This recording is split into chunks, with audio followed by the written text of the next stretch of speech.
کئی نمایاں پہلو ہیں جن میں ایک اہم بات یہ ہے کہ وہ قاضی اپنا فیصلہ دوسروں پر نہ تھوپتے بلکہ تمام امور فیصلے کے لیے مسلم لیگ کونسل میں پیش کر اور اراکین کی اکثریت جو فیصلہ کرتی ہے اسے قبول کرتی ہے۔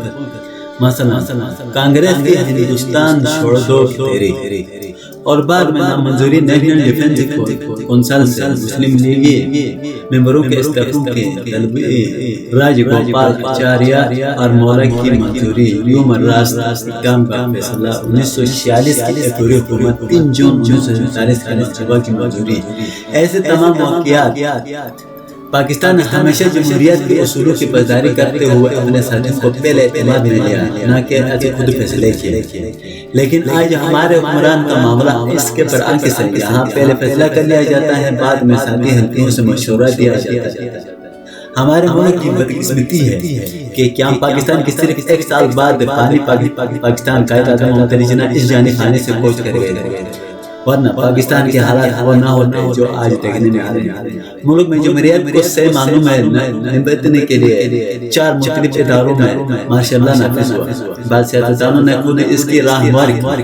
ہماری ریاست اسلامی فلاحی جمہوریہ پاکستان کا مطلب ہے ہر آدمی کو حصہ دار ہونا چاہیے۔ جمہوریت کیسے ممکن ہے؟ پہلے ہر سیاسی جماعت اپنی صفوں میں جمہوریت راج کرے۔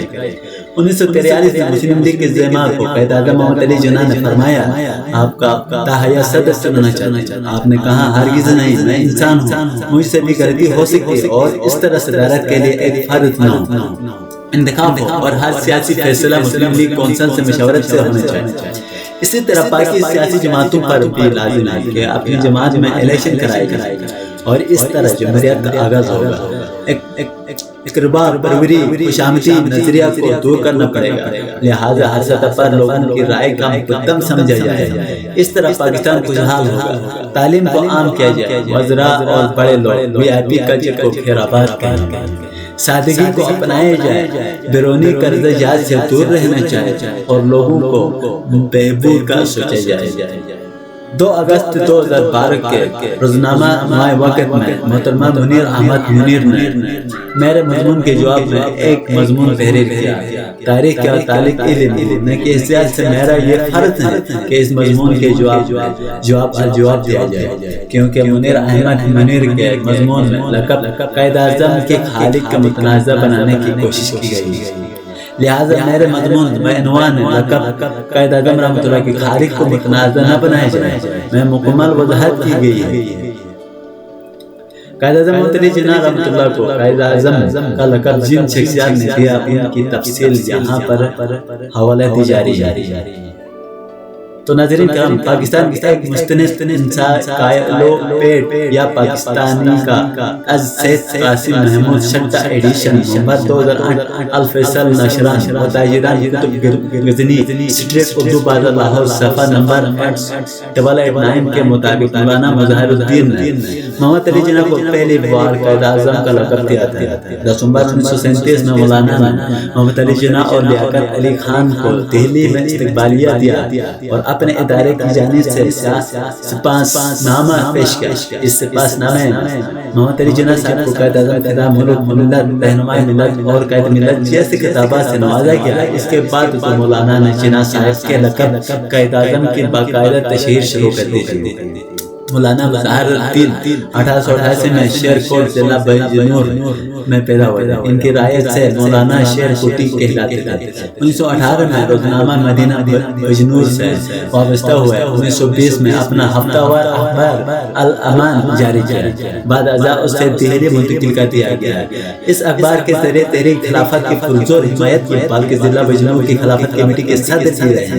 1935 میں حج کی سعادت حاصل کی اور بعد میں مسلم لیگ میں شمولیت اختیار کیا اور مسلم لیگ کے سرگرمیوں اور تحریک پاکستان کو گھر گھر پہنچانے کے لیے اپنا اخبار وحدت جاری کیا۔